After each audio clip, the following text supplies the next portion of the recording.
Well, good morning. Happy Monday. Hope you had a great 4th of July Independence Day weekend and you still have all of your 10 fingers left if you were setting off fireworks.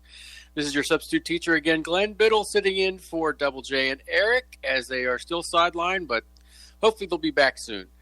Now, that's great for us because we can continue on, moving on. Not great that they're sick, but great that we can move on. We have a deep bench and we can adapt and move forward. Today's show's topic is Economics 101. We're going to start off with fractional reserve banking, just what it is, and we're going to go on from there.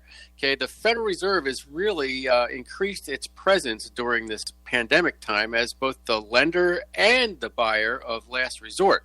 Now, how it pays for all of this stuff is lost on most people, not this audience. Obviously, you guys are squared away and know that stuff. But I thought we should revisit it again and kind of take a look at what fractional reserve banking is, what is CPI, the Consumer Price Index, what's inflation, what's supply and demand, the FDIC, all these different things, because they really are, the federal government now has such a ominous role, a presence in the economy, especially the Fed, that they're the elephant in the room. We have to understand what's going on, because if we don't, I mean, you're going to be overtaken by it. I mean, the debt's already overtaking us all, but we definitely have to get on that. And it's done in your name. It is done in your name. No one calls you and asks you if we want to up the national debt another $2 trillion, $4 trillion, $8 trillion, $10 trillion. No one calls you up and asks you that. It's just done. It's done. You have no say in it. Even when you vote. Do you really have a say in it? Because all these politicians, when they get up there, there's maybe 10 people that vote against it. They all vote for it because there's really no other choice. They almost have to do it because the alternative is political suicide. The third rail, as they say in politics. So I think we got through a crazy weekend with pretty much unscathed. Now, in regular America, I'll say that much at least. If you're in a blue city, chances are there's bullets flying everywhere, statues getting knocked over, rioting. What a mess.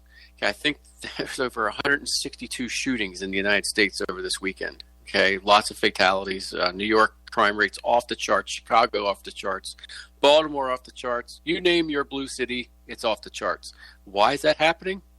Well, the mob is in control, and the Democrats that are in control of these cities either don't care or they don't want to go after their voting bloc, because basically that's what it is. If they do get arrested, the charges are all dropped pretty much if it's done locally. Federally now, though, I think they're starting to lock up some of these Antifa people, and they're facing some serious time, maybe 10 years at the minimum, and going on from there. In Portland, okay, folks, this is how stupid that this is getting. In Portland last week, okay, an iconic 120-year-old Portland elk statue was removed after set fire during the protest. Now, what possibly could an elk statue have to do with race relations? I don't get this, okay? A 120-year-old statue of an elk has been removed from downtown Portland. Well, okay, it's Portland. After protesters lit a fire underneath of it Wednesday night. Were they hungry? Were they trying to cook a statue of an elk? I mean, that's how dumb these people are. The statue, which sits atop the David T. Thompson Fountain, had been the target of graffiti and fires during the weeks of protests against systematic racism, police brutality, and the killing of George Floyd by Minneapolis police. The elk and fountain were donated to the city by one-time Mayor David P. Thompson in 1900 to honor an elk that once roamed the Willamette Valley. All right, 100 years ago, an elk, and they're paying tribute to this elk, and these idiots go mess up the elk. This is how stupid all this is getting, folks, and no one's stopping it. No one's stopping it. Okay. Now, did you see the speech President Trump gave at over the weekend? It was incredible, right? The flyovers of the planes, it was just awesome. Okay. Now the problem is there are people saying that Mount Rushmore now is racist and is white supremacist, and it took the Indians' land away to make this statue. This is terrible. It has to be removed.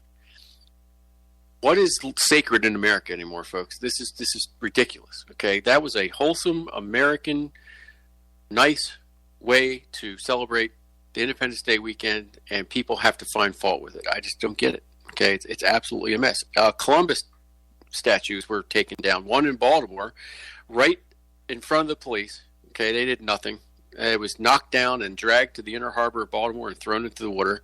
There was another Columbus statue that was decapitated. Obviously, the indigenous people are upset about this. It's just the I'm mad du jour attack on what is sacred and what is once our history in this country is just being destroyed. It's a mess. Now, in some economic news, Nike has lost $790 million last quarter. Wow. Was that woke capitalism, or was that just Nike being dumb and maybe supporting some people it probably shouldn't support, like maybe taking the Betsy Ross flag off of some sneakers last year? This was the same time frame last year.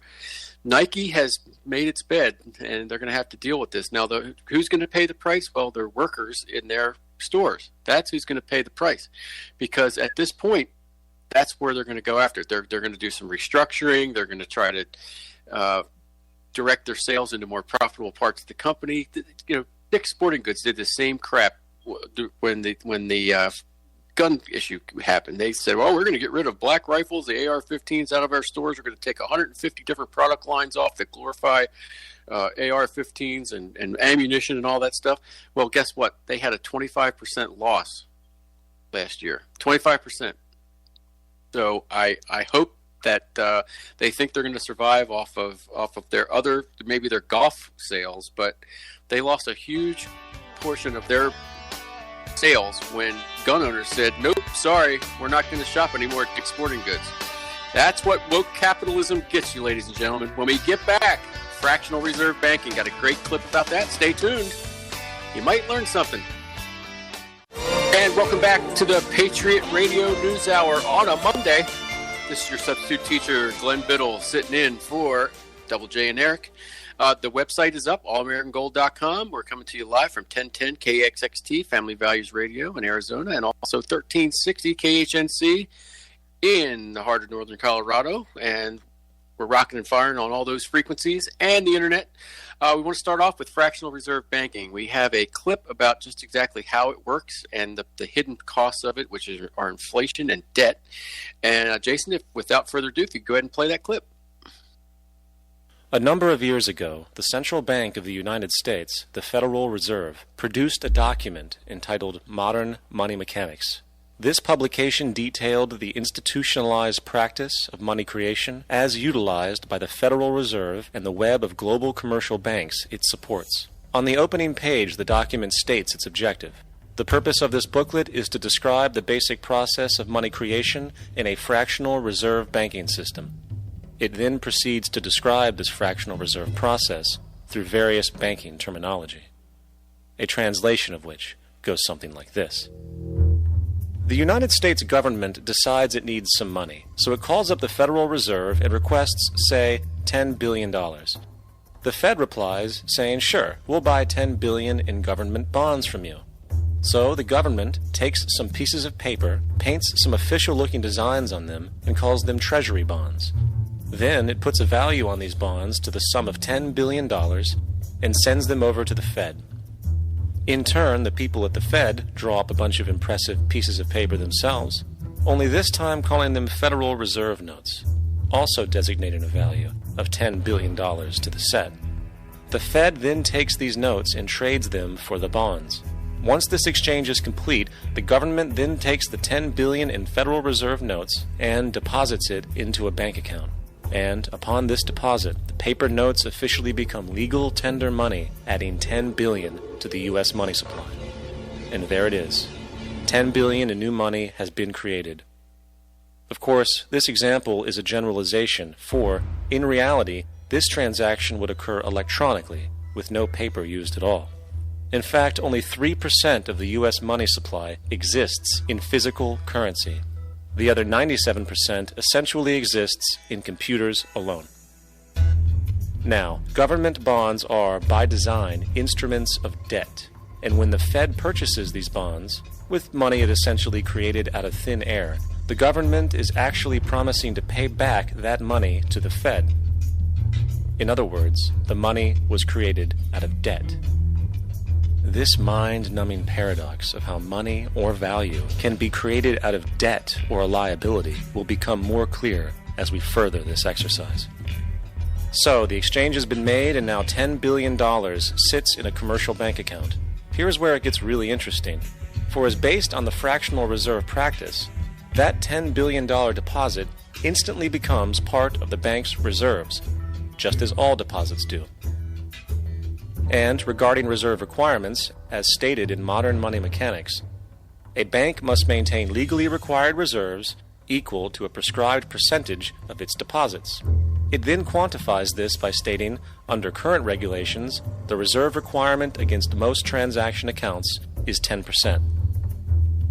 This means that with a $10 billion deposit, 10% or $1 billion is held as the required reserve, while the other $9 billion is considered an excessive reserve and can be used as the basis for new loans. Now, it is logical to assume that this $9 billion is literally coming out of the existing $10 billion deposit. However, this is actually not the case. What really happens is that the $9 billion is simply created out of thin air on top of the existing $10 billion deposit. This is how the money supply is expanded. As stated in modern money mechanics, of course they, the banks, do not really pay out loans from the money they receive as deposits. If they did this, no additional money would be created. What they do when they make loans is to accept promissory notes, loan contracts, in exchange for credits, money, to the borrower's transaction accounts. In other words, the $9 billion can be created out of nothing simply because there is a demand for such a loan and that there is a $10 billion deposit to satisfy the reserve requirements. Now, let's assume that somebody walks into this bank and borrows the newly available $9 billion. They will then most likely take that money and deposit it into their own bank account. The process then repeats, for that deposit becomes part of the bank's reserves. 10% is isolated, and in turn 90% of the $9 billion, or $8.1 billion, is now available as newly created money for more loans.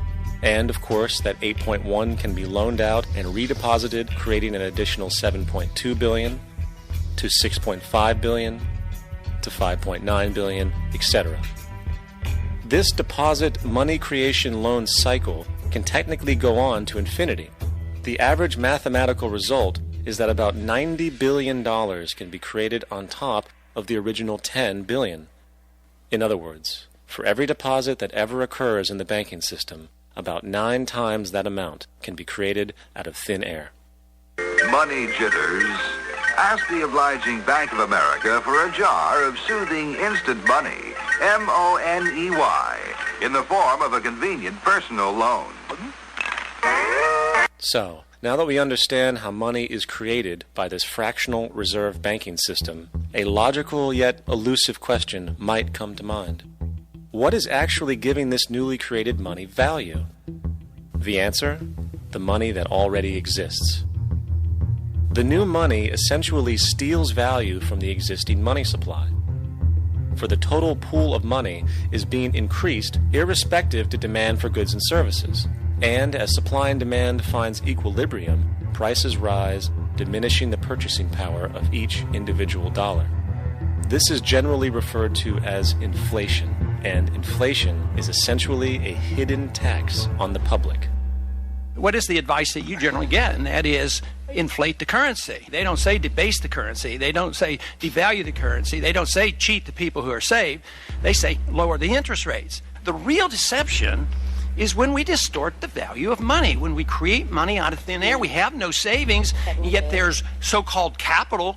So my question boils down to this. How in the world can we expect to solve the problems of inflation, that is, the increase in the supply of money, with more inflation? Of course, it can't. The fractional reserve system of monetary expansion is inherently inflationary. For the act of expanding the money supply, without there being a proportional expansion of goods and services in the economy, will always debase a currency. In fact, a quick glance at the historical values of the US dollar versus the money supply reflects this point definitively, for the inverse relationship is obvious. $1 in 1913 required $21.60 in 2007 to match value. That is a 96% devaluation since the Federal Reserve came into existence. Now, if this reality of inherent and perpetual inflation seems absurd and economically self-defeating, hold that thought, for absurdity is an understatement in regard to how our financial system really operates. For in our financial system, money is debt, and debt is money. Here is a chart of the U.S. money supply from 1950 to 2006. Here is a chart of the U.S. national debt for the same period. How interesting it is that the trends are virtually the same. For the more money there is, the more debt there is. The more debt there is, the more money there is. To put it a different way, every single dollar in your wallet is owed to somebody by somebody. For remember, the only way the money can come into existence is from loans. Therefore, if everyone in the country were able to pay off all debts, including the government, there would not be $1 in circulation.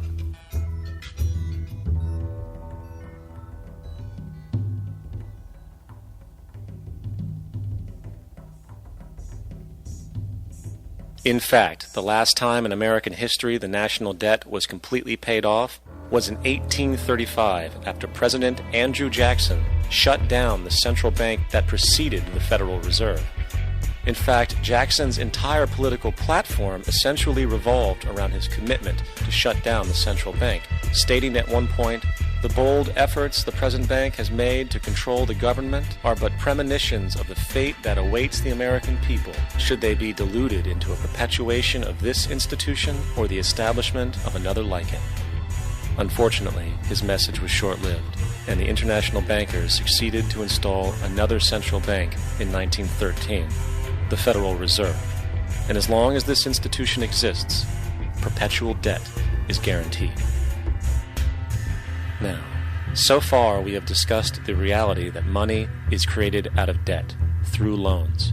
These loans are based on a bank's reserves, and reserves are derived from deposits. And through this fractional reserve system, any one deposit can create 9 times its original value, in turn debasing the existing money supply, raising prices in society. And since all this money is created out of debt and circulated randomly through commerce, people become detached from their original debt, and a disequilibrium exists, where people are forced to compete for labor in order to pool enough money out of the money supply to cover their costs of living. As dysfunctional and backwards as all of this might seem, there is still one thing we have omitted from this equation. And it is this element of the structure which reveals the truly fraudulent nature of the system itself: the application of interest. When the government borrows money from the Fed, or when a person borrows money from a bank, it almost always has to be paid back with accrued interest. In other words, almost every single dollar that exists must be eventually returned to a bank with interest paid as well. But if all money is borrowed from the central bank and is expanded by commercial banks through loans, only what would be referred to as the principal is being created in the money supply. So then, where is the money to cover all of the interest that is charged? Nowhere. It doesn't exist. The ramifications of this are staggering, for the amount of money owed back to the banks will always exceed the amount of money that is available in circulation. This is why inflation is a constant in the economy, for new money is always needed to help cover the perpetual deficit built into the system, caused by the need to pay the interest.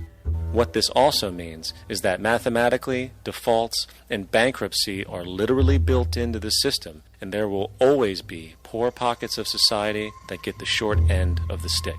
An analogy would be a game of musical chairs, for once the music stops, somebody is left out to dry. And that's the point. It invariably transfers true wealth from the individual to the banks.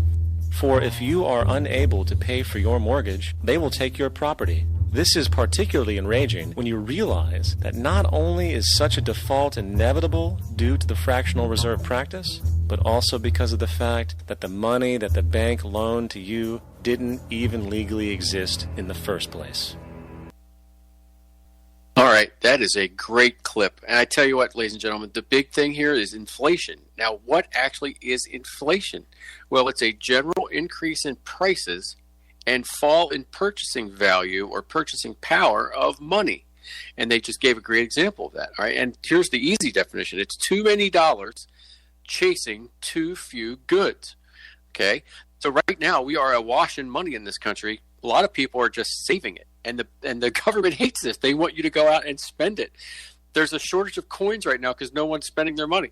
And so that, once again, they're like, oh, we got to get rid of cash because everybody's hoarding it. We need some other way, right? Now, how do you fight inflation? Well, it's a very simple thing to do, but it also hurts the economy when you try to fight the inflation. You can raise interest rates, which will slow down the economy, or you can raise taxes, which will also slow down the economy and hopefully stop inflation. But here's the big but. That slows down the economy. And can we let that happen right now when the economy's in the tank?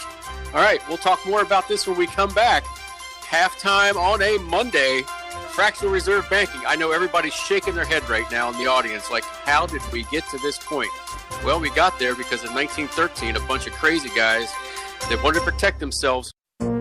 This is the Phyllis Schlafly Report, a daily broadcast from Phyllis Schlafly Eagles, and we're upholding the legacy of Phyllis Schlafly, grassroots activist, author of 27 books, and articulate voice for traditional values for more than 70 years. Now, here's the president of Phyllis Schlafly Eagles, Ed Martin.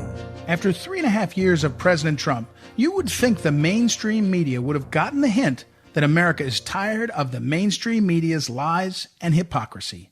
Yet it seems they've only doubled down on hate in light of COVID-19. During a press conference in the Rose Garden, CNN reporter Caitlin Collins grilled President Trump for not wearing a mask to that meeting.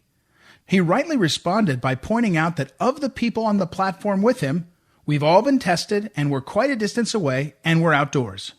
Trump's reasons seemed good enough for me, but Collins wasn't satisfied. She made it her personal mission to keep track of who in the Trump administration wears a mask in public and who doesn't. Fast forward to another press conference with White House Press Secretary Kayleigh McEnany later that same day. Despite the fact that this press conference was indoors in the tiny press briefing room, that same reporter, Caitlin Collins, was caught ripping her mask off moments after the briefing ended. She mistakenly thought the cameras weren't rolling anymore. You can't make this kind of hypocrisy up, can you? Clearly, CNN reporters like Collins think masks were made to bash the president, not to prevent the spread of sickness. There's a reason President Trump calls the fake news media the enemy of the people. Folks should feel free to wear masks if they want. But when reporters like Collins disingenuously raise hype about masks, it has a directly negative effect on the American people. Millions who rely on CNN for the facts are left thinking they're in grave danger if they don't wear a mask in public, even though the CNN reporters don't actually believe it. This fear-mongering prolongs the economic devastation of the virus, which means more small businesses going under and more jobs lost. President Trump is right. These radicals are the enemy of we the people, and they're not pro-America. They do not want to see our nation succeed, and they'll stop at nothing to stop President Trump, even if they have to drag the rest of the nation down with them. It's time for each and every American to reject fake news once and for all. This has been the Phyllis Schlafly Report from Phyllis Schlafly Eagles. The hypocrisy and lies of the liberal media are alarming and even incite public unrest. But the fake news and the commentators who slant coverage are finally being exposed. At phyllisschlafly.com, we promise to provide timely alerts and take effective action on your behalf. That's phyllisschlafly.com. Thanks for listening, and join us next time for the Phyllis Schlafly Report. Yes, ma'am, by God be darned. And welcome back to the Patriot Radio News Hour on a Monday. So we're available for gold and silver sales at allamericangold.com. And just go on the website and take a look, find what you want, click around, you get what you want. Okay, allamericangold.com. We're still up and running there for gold and silver sales. That's good to go. Well, we played a clip about fractional reserve banking and how money is essentially created out of thin air by the Federal Reserve. The same way that all these bailouts and the injection of money into our system right now, the payroll protection plan, all the money that's being created right now to fix the pandemic, all that's being made out of thin air. But who has to pay for it? You do. I do. We all do. Okay, it's all interest that's going to have to be paid back on a loan that is put into our name, and no one asked us about it.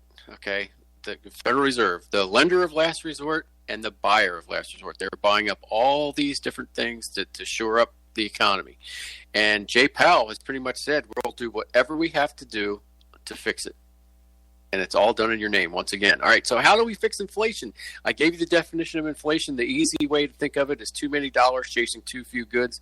You fight inflation two ways. You can raise taxes or you can raise interest rates. Both of them, though, are going to slow down the economy, and that will tame inflation. It should in a normal economy, okay? But we are not in a normal economy. So if you have runaway inflation, hyperinflation, let's say, to do it will kill the economy or hurt the economy even worse. Okay, so if things become, now let's say you raise interest rates. Now the cost of buying a car, buying a house, buying any big ticket item now that you have to buy on credit becomes more expensive. And if you are not receiving any more money in your paycheck, or you lost your job because of the pandemic or something, you don't have that kind of money, so you're not buying. Now this has a ripple effect on the economy where people start to get laid off. We already have people laid off, but now everybody that went back to work now, there's no demand. The lack of demand is causing people to get laid off again because everything's so expensive to buy. The big ticket items, the cars, the washing machines, the houses, all these big ticket items are not going to be bought, and then those people get laid off. Well, all the suppliers that supply all the pieces that go into making those things, they're going to start to get laid off. So it just gets bigger and bigger and bigger and bigger. Okay, it's like that shampoo commercial back in the 70s. You know, you tell two friends and you tell two friends and so on and so on and so on, and it's just a ripple effect of what happens. So it's a mess. Okay, or you can raise taxes. Now, once again, you can't, as they say, you can't get blood out of a turnip. What if people don't have the money to pay their taxes? Well, if you don't pay your real estate tax, the government takes your house. They talked about that. If you don't pay your loan back, the bank's going to come after your house. Okay, so now you're a debt slave. You're a debt slave trying to pay back this debt. You have all these taxes. Now, I would be fine with paying more taxes if the government actually did something great with it, like, hey, let's pay off the debt with it. How about that? Or you don't need to borrow as much, but that never happens. They always spend the money. They always spend it. They spend it and they spend more, and then they spend more after that. Okay, so they just won't stop spending, and because they keep promising, watch a State of the Union address. All they do is talk about all this program, that program. We need this program. We need that. I mean, that's spending. You don't hear people talking much about cutting spending. They may pay lip service to it, but there's never any offsets to new spending by cutting something. It just doesn't work. So now how do you figure out what the inflation rate is? Well, you have the Consumer Price Index. Now this one is a lot of people just don't know what exactly the Consumer Price Index is and what it covers. Okay, so the Consumer Price Index represents all goods and services purchased for consumption by the reference population. Okay, Consumer Price Index for all urban consumers, or Consumer Price Index for urban wage earners and clerical workers. The Bureau of Labor Statistics has classified all expenditure items into more than 200 categories arranged into 8 major groups. Major groups and examples or categories are as follows. You have food and beverages, housing. That consists of rent of primary residence, owner's equivalent rent, fuel oil, bedroom furniture, etc. Apparel. Transportation, that includes new vehicles, airline fares, gasoline, motor vehicle insurance. Medical care, prescription drugs, medical supplies, physician services, eyeglasses, eye care, hospital services. Recreation, which includes televisions, cable television, pets, pet products, sports equipment, admissions. Education and communication, that's college tuition, postage, telephone services, computer software, and accessories. And then other goods and services, that's a large category. Also included within these these major groups are various government charge user fees such as water and sewage charges, auto registration fees, and vehicle tolls. The CPI also includes taxes such as sales and excise taxes that are directly associated with the prices of specific goods and services. However, the CPI excludes taxes such as income and Social Security taxes not directly associated with the purchase of consumer goods and services. The CPI does not include investment items such as stocks, bonds, real estate, and life insurance. These items relate to savings and not day-to-day consumption expenses. Okay. Now, a lot of times when you look at it at a Wall Street, some sort of Wall Street article about CPI, what they take out of it sometimes, they take out food and transportation to get what's called core inflation, okay? Because the food and transportation have some of the highest sways of costs in there, so that sometimes that skews the number higher. So if you want to get the core inflation, they take out that. It does include food and transportation. A lot of people don't realize that, but it does include it in the overall CPI. Now, the Fed looks at CPI, and that's how, along with a lot of other things, other factors, they determine whether they're going to raise or lower interest rates. Okay, that goes, and now if they see a rise in inflation, the way to stop it is to raise interest rates. But they have to be very, very careful about that, because if you raise interest rates too high, that's going to shut down the economy, which has all the other disastrous effects which I just mentioned. So that can be a big problem.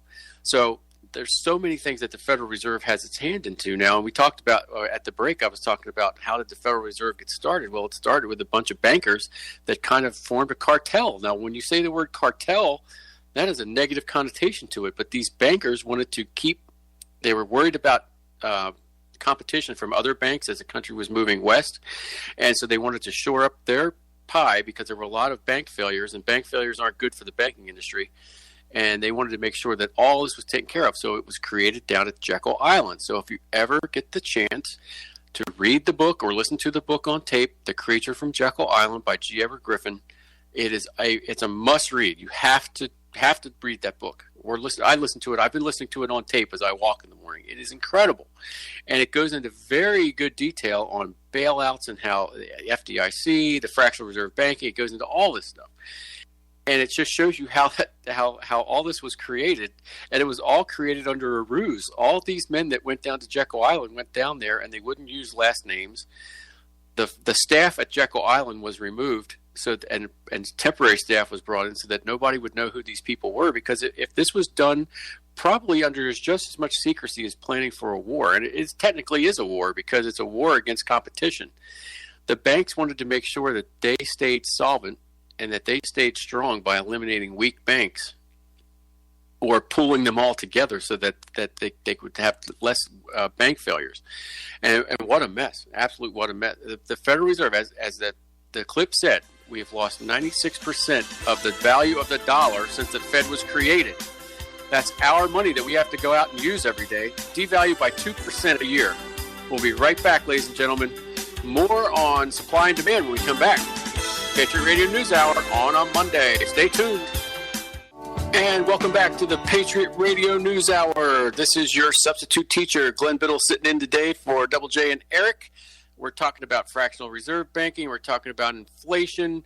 We're talking about all these negative things that are happening. Let's talk about something positive, okay? I'm a school teacher, right? And every morning we do the Pledge of Allegiance.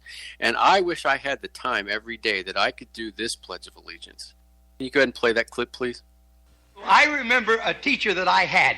Now, I went through the 7th grade. I went to the 7th grade. I left home when I was 10 years old because I was hungry. And I used to, this is true. I work in the summer, I go to school in the winter. But I had this one teacher. He was the principal of the Harrison School in Vincennes, Indiana. To me, this was the greatest teacher, a real sage of my time, anyhow. He had such wisdom. And we were all reciting the Pledge of Allegiance one day. And he walked over, this little old teacher. Mr. Laswell was his name. Mr. Laswell, he says,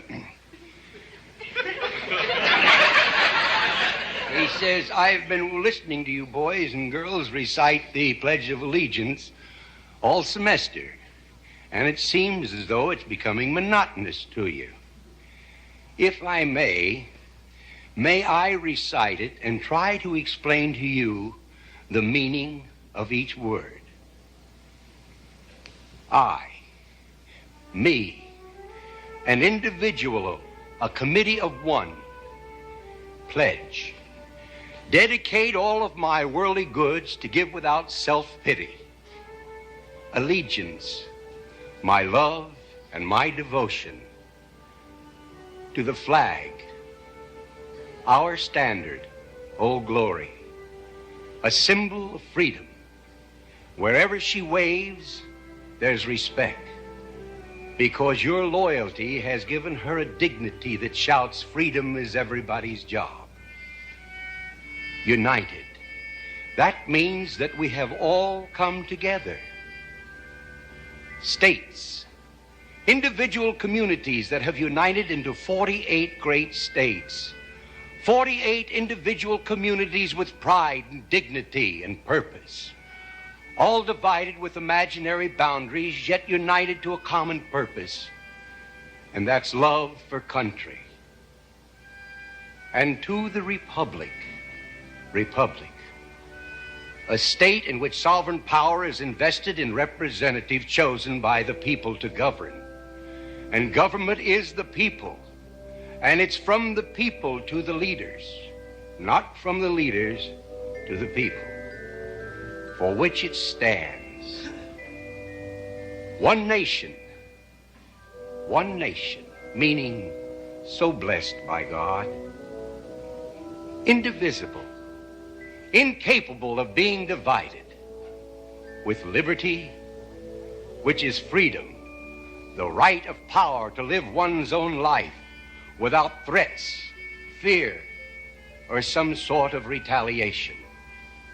And justice, the principle or qualities of dealing fairly with others. For all, which means, boys and girls, it's as much your country as it is mine. And now, boys and girls, let me hear you recite the Pledge of Allegiance. I pledge allegiance to the flag of the United States of America and to the republic for which it stands, one nation, indivisible, with liberty and justice for all. Since I was a small boy, 2 states have been added to our country, and 2 words have been added to the Pledge of Allegiance: under God. Wouldn't it be a pity if someone said that is a prayer and that would be eliminated from schools too?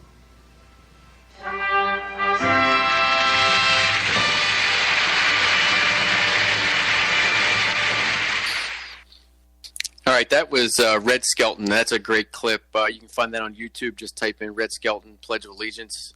Awesome. I think we should play that every day in schools. It would be awesome for the kids to hear that. Although I'm sure in some school systems they would not allow it. Probably we should just blare this over microphones and the Antifa protests. It would drive them nuts. They would run away if they heard that. I mean, that would be the best way to break up these protests, is to play that. So we're getting back into supply and demand. Now, Adam Smith wrote in Wealth of Nations about the invisible hand of the marketplace, an unencumbered marketplace. This is where government stays out of the marketplace. Well, we know that doesn't happen, but when I teach economics to, it doesn't matter if it's 8th graders or high school kids, I always ask them, which is more important, supply or demand? And I'll just let that hang out there for a while. Like, all right, raise your hand. How many people think supply? How many people thinks demand? How many have no idea? Well, the no ideas, that's usually the many hands that come up. And if you did this to most Americans, the I have no idea hands would go up too. What do you think? I think it's demand, because without demand, there's no reason to have supply. There's always going to be supply out there. There's always going to be markers and cars and this, that, and the other, but there's no reason to make any of it if there's not demand for that product. Okay. So where supply meets demand, that's called equilibrium. Okay, a very easy example of this is when you have a willing buyer and a willing seller and they agree on a price and the transaction is made. A great example is a Kit Kat bar at Walmart. You go into Walmart and Kit Kats are 35 cents. Hey, 35 cents, I'm buying. I'm in at 35 cents for a Kit Kat. And then every week you go in, you buy it, and then they start raising it. And it's 50 cents. I'll still pay 50 cents. So supply still meets demand. We have equilibrium. You go in the next week, it jumped up to 75 cents. Oh, now I'm thinking twice about, do I really want to pay 75 cents for that Kit Kat bar? It's costing me more money now. That's inflation, and it's the same Kit Kat bar. It's not any bigger. It's not any better, but it's 75 more cents. My salary hasn't gone up 75 cents. So that, proportionally, that cost me more. I think I'm going to hold off. Maybe I'll buy it this week, but I'm not buying it next week. Okay? And then that is when it costs get too high, people stop buying, and then they have to lower the prices back down to get you back in to meet equilibrium. Okay? So when supply meets demand, that's equilibrium. We'll be right back, ladies and gentlemen. Final segment coming up, Patriot Radio News Hour. Be right back. And welcome back to the Patriot Radio News Hour, final segment on a Monday.